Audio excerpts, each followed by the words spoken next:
What's up, guys? Welcome back to Pokemon Black and White. We are, I believe, still in Striaton City for like the 5th episode in a row, but today we're going to be heading out of here. Now this is actually technically the 3rd episode in a row, but it's been 5 episodes of the game, and I'm getting a little bit tired of Striaton City. I don't know about you guys, so let's go ahead and do the last event here in Striaton City, and this is actually a story moving along kind of thing, yeah.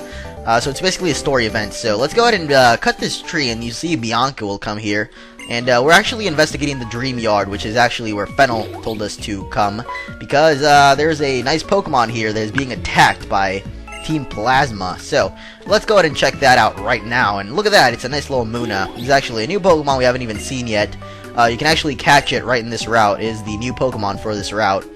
Yeah, I don't think there's any other new Pokemon, honestly, so only Munna in this route as a new Pokemon.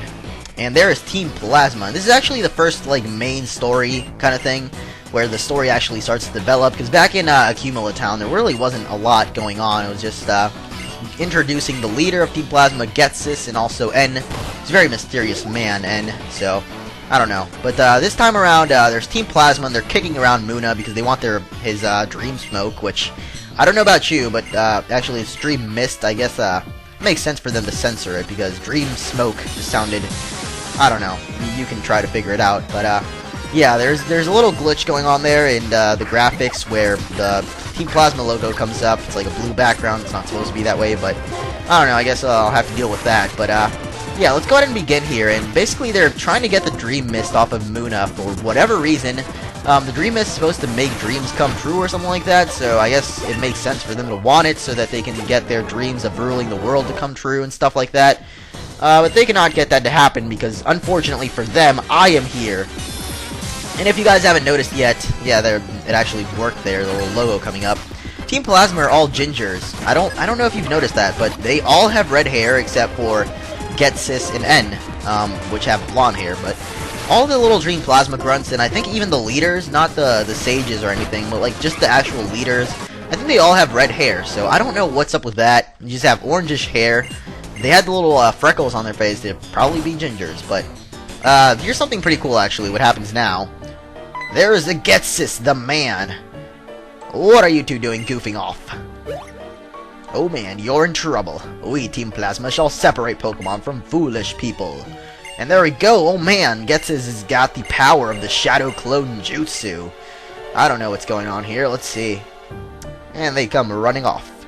And whoa, Getsis disappeared because it was actually just Mr. Musharna here. Oh man, that is a weird cry. I actually really like that this game, they actually worked a lot more on the cries. Like, back in the old games, you may have noticed that the cries all sounded kind of similar.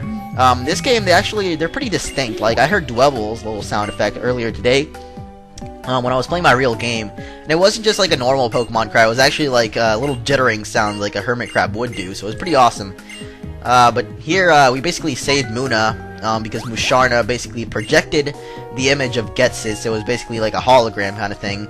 But Dream Mist is basically like smoking pot. That is, I don't know, that is kind of what I compare it to, because it's a smoke, and it just makes you see stuff, so this is not technically like pot. I really haven't done that myself, so I wouldn't actually know.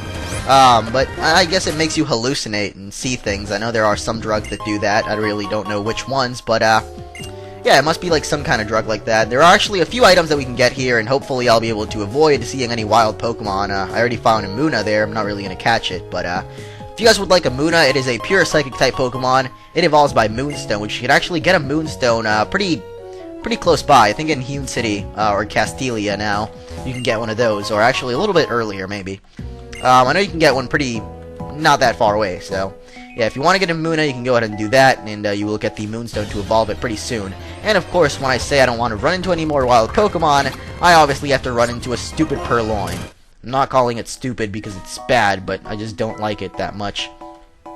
Lillipup, on the other hand, is a beast. I love Lillipup. And I don't know if we're supposed to talk to Bianca, actually, because she just kind of stays there. It's like, what are you doing, Bianca? Yeah, I guess she's just gonna stay there, and I don't know. Bianca, I don't know, because she's just gonna stay there for some reason, so let's just head back to Fennel's house, which is actually, if you don't remember, right here, the top floor. So let's do that and see what she's got for us. She's actually got something pretty awesome for us. and it is actually basically the bottom screen of our game. She's about to give us that. That is called the C gear, and we are about to receive that. So, go over to your little computer thing, Fennel. You little no-life. Oh man, I should not be saying that. That is extremely hypocritical of me. I don't know, or ironic, I guess. But this is a C gear. Yeah, it is basically the bottom screen of the game.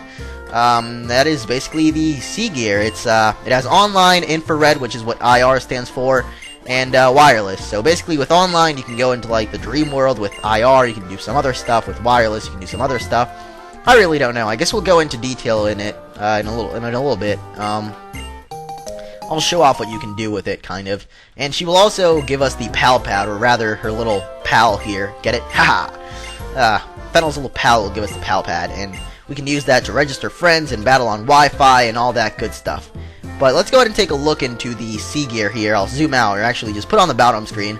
There are 3 menus. IR, you can do IR battles, which is infrared. Basically, like, you can battle right next to a friend if you and their DS are right next to each other. You can battle them right there. And this is online. You can game sync, and I think this is for the Dream World, actually. And finally, wireless menu, which is the Entralink and the X-Transceiver, or Cross-Transceiver, as many people corrected me. I don't know why they would put an X if it's Cross-Transceiver, honestly. Why not just make it Cross-Transceiver spelled out? You can also customize it quite a lot here. You can click this little wrench kind of thing, and you can change around the colors on it. I'll just leave it at default.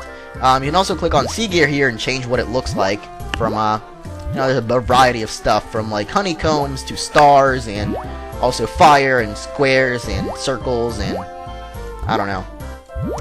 I'll just put on the squares for now, and if I want to change it up later on, I'll do that. But let's go back to the main game, and let's head out of Striaton City finally. It has taken a while, but we are finally getting out of here and heading on to the next route, which I believe would be Route 3.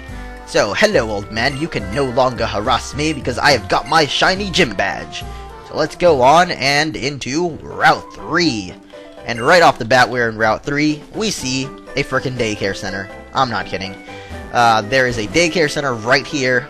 This lady will actually heal up your Pokemon, the rest of them aren't really that useful. And right on Route 3 is actually also the Pokemon daycare, not just for children. And I don't like that you can't read signs from the side in this game, but that is the Pokemon daycare. Hey, you can't really read them from the side, can you? That's not very good. But yeah, here's something coming up that I really don't get, and I'll show it off when we get there. But for now, let's go ahead and fight this lady here. And she is she's one of the teachers here at the daycare. She is a nursery aide. That is what she is. And her last name, or her name, is Autumn, which is coincidentally the season that it is in Black and White right now. I don't know if they actually have, like, you know, a girl named Spring, a girl named Winter. That would kind of not make, I don't know. Autumn's the only name that I've actually heard of. I've never heard of someone named, like, Summer. Okay, never mind. I definitely have heard of people named Summer.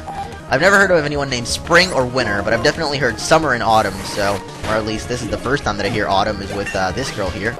But let's go ahead and fight her, and that is her, actually. I don't really, whatever. Let's forget that ever happened. And here's what I don't get. Alright, we get to fight little toddlers right now. I mean, I don't know. I grew up watching the Pokemon anime thinking, you know, Ash Ketchum, you had to wait all the way till he was 10 to become a Pokemon trainer. And here are these little kids just, like, breaking the rules, you know, becoming Pokemon trainers. They're not even, they're barely past the age of 6. I mean, if they're in nursery school, they must be, like, 4 or 5 years old at most, I guess. And what is up with them? They're just, like, you know, having Pokemon, doing whatever they want, ignoring all the rules of the Pokemon world. You just can't do that, man. You have to wait until you're 10. And Charlie is about to die, which is not very good. So I will use my only super potion to heal up Charlie. And hopefully this young man's Vine Whip won't do that much damage, which he doesn't even use. But yeah, I really never got that. And I know you guys are probably thinking the same thing. Like, why are there freaking toddlers in this game? You're supposed to be 10 to be a Pokemon trainer. Or at least that's what the anime kind of made it. They made it the rule that you kind of have to be 10 to be a Pokemon trainer. And actually, right before I forget, I want to get out a few updates out there. I'm sorry, first of all, for yesterday not being able to upload. I got home pretty late. I got home like around 7 to 8 p.m. And, you know, I decided, you know, for Puerto Rico time, 8 p.m. means 7 p.m. Eastern time, but I was just really tired, and I said, you know, I'm just gonna go to bed right now, and I actually ended up going to bed pretty late anyway, but I just didn't record an episode because I got home pretty late, and I didn't want to record at the time that I got home, so actually I had some school stuff to do also, so yeah, I couldn't get out a video yesterday, so I'm sorry about that. And second thing is Pokemon Light Platinum. A lot of people have been asking me about that, and yes, that will be finished. That is definitely not canceled like many of the things that I have canceled before. And here's a nice little double battle where we're going to use Charlie here and also Pansear to take these two Purloins on head to head, applied directly to the forehead. There's that head on, yeah. We're going to take these two head on, applied directly to the forehead. Water gun to the forehead. Incinerate to the forehead. Everything to the forehead. Oh man. And I did not know Incinerate was actually a move that hits both of the Pokemon on screen, but that is pretty awesome that it does that, so. Yeah, what happened with Light Platinum was basically, for some reason, I don't know why, Windows Update sucks. I just hate Windows Updates. Like, it does manual updates every once in a while, and it basically deleted my games folder. It overwrit it with, like, the crappy Windows games, like Free Cell and, like, Chess and stuff like that. Basically replaced my whole games folder where I had like all my emulators and all my games, including Light Platinum, and it basically replaced it with all those crappy Windows installed games. So I basically lost all my games, and I had to re-download a bunch of them, including Light Platinum. And I actually tried like using a bunch of programs for like the past few days. I've actually been trying to get that back, get my save file back. I've been trying to use System Restore. I tried to use like a program to check files deleted off of the recycle bin. I tried pretty much everything. I don't know what else to check anymore. So I basically gave up and I re-downloaded Light Platinum, and I'm actually working on beating it again. I'm about at the second badge now, so it'll probably take me a little more while, so maybe not an episode out today, but maybe by tomorrow. I'm not sure, but maybe by tomorrow I'll be able to release another episode of Pokemon Light Platinum. And yes, I'm just not in the mood for dealing with this stupid Snivy here, so I'm going up to Pansear, which is actually going to be, I guess he's a temporary member of the team. He's not going to be around for the whole time, but because my first team member is actually pretty far away, I'm just going to spoil this for you guys. I'm not telling you the team member, but the first team member I'm getting is right after the second gym, so not getting another team member for about 2 or 3 more episodes, so Pansear has been promoted to a temporary member of the team. He's like an honorary guy. He's not really official, but he'll be around with us for a little more longer, yeah. So let's go ahead and take out that Snivy with Pansear here, because I do not want to deal with that with Charlie. And now I'll actually go back to Charlie to take on this Purloin, and speeding this up because it is boring. Yeah, I don't know. Sometimes when I'm playing my real game, sometimes I just turn off battle animations. It takes so long sometimes, but I don't know. It looks a lot better, and this game actually has really great sounds, especially on stereo and mono. It's just, or on stereo, not on mono. When I plug in both of my headphones or put them both in my ears, it just sounds pretty awesome. There's actually something I wanted to ask you guys is, would you rather me having the audio on mono or stereo? Because if you guys don't know what that means, mono basically means that both sounds played through both speakers at once, or both headphones in that case. Because I know some people kind of like to, you know, do schoolwork or something while they're watching my videos, and maybe you might want to have like one headphone in case someone calls you, or your parents call you or something. So would you rather the game audio be on stereo or mono? If I change it to mono, it would be actually, no, I went into the wrong thing. It would actually be here under options. Right now it is on stereo, as you can see. So basically, the sounds are transmitting both through the left and right speaker. Like basically, when the Pokemon, the opponent's Pokemon battles, the sounds are made through the right speakers, and when my own Pokemon battle, they are on the left speaker. So, would you rather have it that way, which is basically the way that, oh man, here we go. That was an awesome voice crack right there, the one for the video. But here's Audino. I finally get to show this off, man. If you guys notice the shaking grass there, that is basically where Audino will show up. He's a very rare Pokemon, only found in shaking grass, but you can basically find him, or her, in any patch of grass that is shaking. And I don't know if I want to catch it right now, because it's annoying and has a stupid citrus berry, or orange berry. Let's go ahead and toss a Great Ball, and if I catch it, I'll catch it. If not, I'll probably kill it, but I'll probably catch it. Yeah, there we go. So, caught myself a nice Audino. Finally get to show that off, and it is basically the new Chansey of the game. And hopefully I won't run into any more Pokemon, but of course I do, and it is an annoying P-Dove, and I don't like you, P-Dove. And I actually wanted to get this battle in. Let's see if I can actually do that, because I think this battle takes a little while. So I guess this episode will be a little longer than 15 minutes. I don't really care about that. We're pretty close to the second gym city anyway, so yeah, my goal was basically to be by the second gym by episode 7, And by the way things are looking, it looks like it's going to be that way, because I think by next episode we'll be able to get to the second city, or the second gym city, and by the 7th episode, which is 2 away, Thursday, we'll be able to be by the second gym. So yeah, things are going pretty good so far. Going through this game pretty fast, or at least at the speed that I would like to go. And yeah, this lady's gonna have a lot of Pokemon here, basically just a bunch of the Pokemon that you can get right off the beginning. And if Charlie actually grows a level, oh god, that was a very bad voice crack. If Charlie actually grows a level here, he will actually be evolving, but he does not. So thank you for that. I do not want Charlie to evolve just yet. And for defeating that girl, you get an Oranberry. That's pretty awesome. And I really hope I don't get another... Gosh darn it. You stupid PETA of getting in my way. I do not want to. And that is actually... I haven't even talked about the new Pokemon in this route, but I guess I'll do it next episode because we have run out of time. Or actually, I don't really have a time limit, but whatever. This episode's over. I'll see you guys tomorrow.